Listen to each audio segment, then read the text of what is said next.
19 ਸਾਲ ਦਾ ਸੀ, ਚੰਗਾ ਖਿਡਾਰੀ ਸੀ, ਪਰ ਨਸ਼ਾ ਜਿੱਤ ਗਿਆ। ਤਰਸੇਮ ਸਿਆਂ ਇਹ ਸੱਗ ਦਾ ਸੇਕ ਤਾਂ ਘਰ ਘਰ ਪਹੁੰਚਿਆ, ਪਰ ਬਸ ਹੁਣ ਹੋਰ ਨਹੀਂ। ਪੰਜਾਬ ਸਰਕਾਰ ਨੇ ਨਸ਼ਿਆਂ ਦੇ ਵਿਰੁੱਧ ਇੱਕ ਸਖਤ ਮੁਹਿੰਮ ਚਲਾਈ ਹੈ ਤੇ ਅਸੀਂ ਸਾਰਿਆਂ ਨੇ ਇਹਨਾਂ ਦਾ ਸਾਥ ਦੇਣਾ ਕਿ ਅੱਜ ਤੋਂ ਬਾਅਦ ਨਾ ਇਸ ਪਿੰਡ ਵਿੱਚ ਨਸ਼ਾ ਵਿਕੂਗਾ ਤੇ ਨਾ ਹੀ ਕਿਸੇ ਨਸ਼ਾ ਵੇਚਣ ਵਾਲੇ ਨੂੰ ਇੱਥੇ ਵੜਨ ਦਿੱਤਾ ਜਾਊ। ਜਿਹੜੇ ਨਸ਼ੇ ਵਿੱਚ ਫਸੇ ਹੋਏ ਨੇ ਉਹਨਾਂ ਨੂੰ ਨਸ਼ਾ ਮੁਕਤੀ ਕੇਂਦਰ ਵਿੱਚ ਭਰਤੀ ਕਰਾਵਾਂਗੇ। ਕੋਈ ਵੀ ਨਸ਼ਾ ਤਸਕਰ ਦੀ ਜ਼ਮਾਨਤ ਨਹੀਂ ਕਰਾਏਗਾ। ਵਾਅਦਾ ਕਰੋ, ਅਸੀਂ ਆਪਣੇ ਪਿੰਡ ਨੂੰ, ਆਪਣੇ ਪੰਜਾਬ ਨੂੰ ਨਸ਼ਾ ਮੁਕਤ ਕਰਕੇ ਰਹਾਂਗੇ।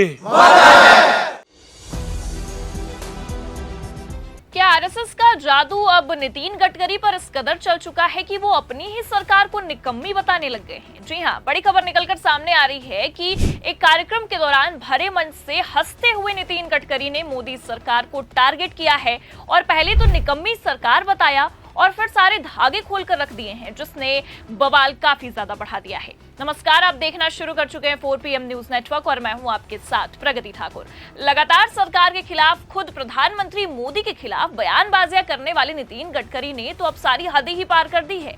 भरे मंच से मोदी जी को टारगेट करते हुए निकम्मा कह दिया है और साफ कह दिया है कि ये सरकार तो निकम्मी है। आप ये खबर देखिए, न्यूज 18 के इसमें लिखा भी है, सरकार निकम्मी, नितिन गडकरी ने ये क्या कह दिया। नागपुर में मंच से सुनाई सिस्टम की सच्चाई। आगे देखिए, खबर में लिखा भी है, बताया गया है केंद्रीय परिवहन मंत्री नितिन गडकरी एक बार फिर अपनी बेबाक शैली से चर्चा में आ गए हैं। नागपुर के सुरेश भट्ट सभागृह में आयोजित एक कार्यक्रम में गडकरी ने मंच से ही कह दिया, सरकार निकम्मी है। ये सुनकर कार्यक्रम में मौजूद लोग कुछ पलों के लिए चौंक गए, लेकिन गडकरी यहीं पर नहीं रुके। उन्होंने सरकारी तंत्र, नगर निगम और अन्य एजेंसियों की कार्यशैली पर भी सवाल उठा दिए। Sports as a career seminar को संबोधित करते हुए गडकरी ने कहा कि सरकारी सिस्टम सिर्फ चलती गाड़ी को पंक्चर करने का ही काम करता है। उन्होंने बताया कि नागपुर में वे 300 स्टेडियम बनवाना चाहते हैं, लेकिन सरकारी प्रक्रियाएं और सिस्टम इसमें रुकावट डालते हैं। उन्होंने कहा कि सरकार की अधीनस्थ संस्थाएं जैसे नगर निगम, नागपुर सुधार प्रन्यास कोई काम ही नहीं कर रहे हैं, इसलिए मुझे अलग तरीके से काम करवाना पड़ता है। तो जिस तरह से नितिन गडकरी ने भरे मंच से ये बात दोहराई कि सरकार निकम्मी है, इस बात को लेकर अब कई सारे सवाल खड़े हो रहे हैं। ऐसा इसलिए क्योंकि आपको बता दें कि पहले ही प्रधानमंत्री मोदी और आरएसएस के बीच नितिन गडकरी को लेकर मनमुटाव देखी गई है, जंग छिड़ती हुई देखी गई है। पहले से ही आरएसएस ने सरकार के खिलाफ यानी कि गुजरात लॉबी के खिलाफ जाकर मोर्चा संभालते हुए हमेशा से नितिन गडकरी को आगे रखने की कोशिश की है, लेकिन ये बात ना मोदी को भाई है और ना ही गृह मंत्री अमित शाह को भाई है। लेकिन अब आप देख सकते हैं कि खबर ये निकलकर सामने आती है कि नितिन गडकरी ने खुद भरे मंच से हंसते हुए सरकार को निकम्मा तक कह दिया है और सरकार के खिलाफ ही मोर्चा संभाल लिया है। आप उनका ये बयान सुनिए। मेरी बहुत इच्छा है कि नागपुर में 300 स्टेडियम खेलने के बनाना है, पर मेरे 4 साल के अनुभव के बाद मेरे ध्यान में आया कि सरकार जो चीज होती है बहुत निकम्मी होती है। कारपोरेशन, एनआईटी, इनके भरोसे कोई काम नहीं होता। ये चलते गाड़ी को पंक्चर करने का एक्सपर्टाइज उनके पास होता है। तो सुना आपने पहले किस तरह से हंसते हुए नितिन गडकरी ने भरे मंच से सरकार को ही निकम्मा बताया और फिर सारे धागे खोलकर रख दिए और ये कह दिया कि चलती हुई गाड़ी को पंचर कर देना ये काम तो सरकार का होता है। हालांकि उनके इस बयान को सुनने के बाद ही ये साफ समझ में आ रहा है कि नितिन गडकरी साफ तौर पर सरकार के खिलाफ बयानबाजियां कर रहे हैं और कहीं ना कहीं वो प्रधानमंत्री मोदी को पूरी तरह से अब टारगेट करने की कोशिश ही कर रहे हैं। जो काम सरकार करती है उसे अब सबके सामने उजागर कर रहे हैं। हालांकि वो बात अलग है कि अब तक तो सिस्टम पर सवाल, सरकार पर सवाल, खुद प्रधानमंत्री मोदी पर सवाल केवल विपक्ष उठाता आया है, लेकिन अब तो खुद सरकार के ही अपने लोग उनके खिलाफ बयानबाजियां कर रहे हैं और निकम्मा तक कह रहे हैं, जो अपने आप में बहुत बड़ी बात है, जो ये साफ दिखा रहा है कि अब सरकार के रवैये से खुद अपने ही लोग परेशान हो चुके हैं। पहले जगदीप धनखड़ ने सरकार के खिलाफ मोर्चा संभाला और आज आप देख सकते हैं कि नतीजा ये आ चुका है। इस पूरे मामले का नतीजा ये निकलकर सामने आया कि आज सरकार ने खुद उपराष्ट्रपति तक का इस्तीफा करवा दिया।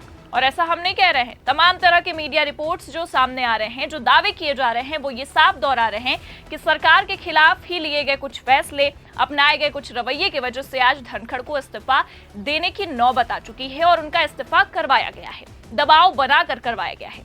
और इस बात में कितनी सच्चाई है ये तो आने वाला वक्त बता ही देगा। लेकिन जिस तरह से बीते दिनों से खुद सरकार के खिलाफ ही उनके ही अपने लोग मोर्चा संभाल रहे हैं, वो ये साफ दिखा रहा है कि सरकार के रवैये से खुद अपने लोग नाराज हैं।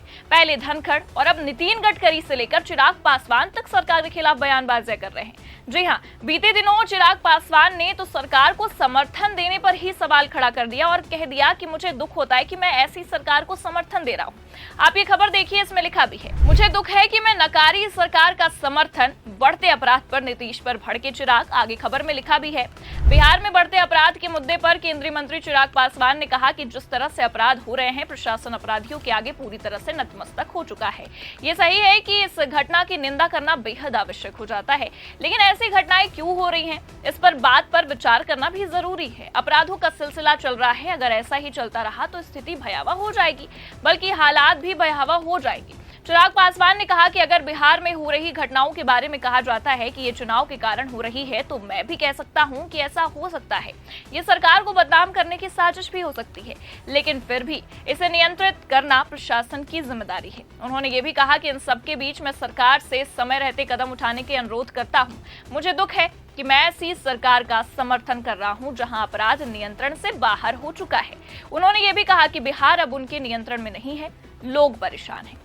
तो पहले तो केवल विपक्ष ही ये बातें दोहरा रहा था कि सरकार सही से काम नहीं कर रही है, जंगल राज चल रहा है, लेकिन जरा आप ही सोचिए, अपनी ही पार्टी के नेता और मंत्री अगर ऐसी बयानबाजियां करने लग जाए तो सवाल उठना तो लाजमी है कि आखिरकार ऐसी क्या नौबत आ गई, सरकार ऐसा क्या कर रही है कि अपने लोग ही उन पर सवाल दाग रहे हैं और अपने ही लोग उन्हें निकम्मा बता रहे हैं, नकारी सरकार बता रहे हैं। और सबसे बड़ा सवाल तो ये भी है, क्या जिस तरह से सरकार के खिलाफ खुद के ही नेता मंत्री बयानबाजी कर रहे हैं, ऐसे में क्या ये सच है कि बीजेपी के अंदर, खुद एनडीए के अंदर भीतर घात की स्थिति पहले से बन चुकी है? क्योंकि पहले धनखड़ ने जिस तरह से सरकार के खिलाफ आवाज उठाया, आज इस्तीफे की नौबत आ चुकी है। फिर खुद चिराग पासवान और अब तो नितिन गडकरी तक ने अपनी सरकार को निकम्मी बता दिया है और ये कह दिया है कि सरकार जो काम करती है वो केवल सिस्टम को पंचर करने के लिए करती है, जो ये साफ दिखा रहा है कि नितिन गडकरी ने तो खुलकर ही बगावत छेड़ दी है।